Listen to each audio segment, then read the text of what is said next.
Hey guys, a common question that I'm asked all the time is, Nathan, how do you find all these images? So I'm just going to show you quickly how I exactly do that.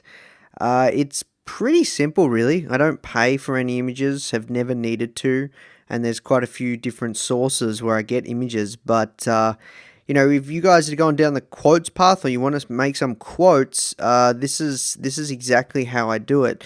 So if you use either of the tools that I showed you, like Typorama, WordSwag, especially, they feed into the Pixabay database, and Pixabay is a great image source, whether it's for your website, whether it's for anything, all these images. So what you should do is you should just stockpile like a ton of images and then save them to your Dropbox, because then you can access Dropbox on your phone. So that's a great way to do it, or Google Drive. I use both Dropbox and Google Drive.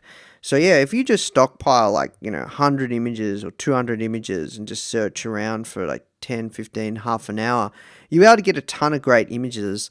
There's also this website called All the Free Stock, which has all sorts of awesome stock images or stock anything for the matter. So, that's a really, really good resource. Just looking for random free stock images. Like, I could see a quote being inserted there really nicely. Like, it's pretty self-explanatory. Then there's another one. So this one, place.to, this is how I fit in. I'll show you. So, if you've got an app or you've got a digital product, you can do all sorts of things where you can put something on your tablet or your iPhone or your computer or now even an iWatch or whatever. So if you've got a digital product or anything of the sort, it's a great way to showcase that, and it costs a couple of bucks or whatever to use these images. So that's where I get those images, because you might see a nice image of like Found a Magazine on there, and people be like, oh wow, how'd you take that image? It's really simple. You just use place.to, and then you can just tell it to upload that image. So that's another little hack. And then the last one is like, how do you find, Nathan, how do you find images like Elon Musk or whatever? Like, aren't you worried that, for copyright issues? So this is exactly what I do, guys. I type in Elon Musk. I go to this here, this settings. I go to advanced search.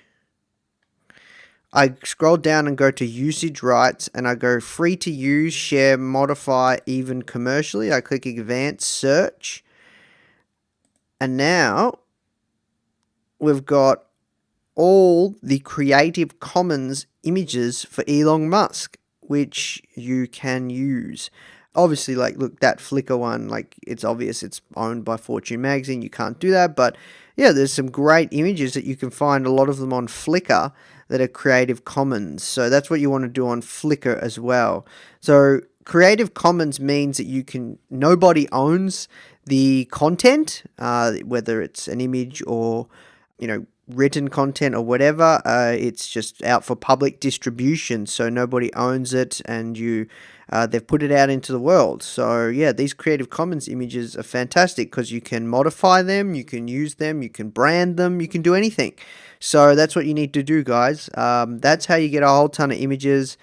Action items for this module is download like 100 stock images and save them on your Dropbox or Google Drive, and then have on your phone, depending where you're posting from, but for me, have on your phone, on Google Drive or Dropbox, those apps, so you can quickly log in, to your Dropbox, whatever, and just grab some images and create something really quickly.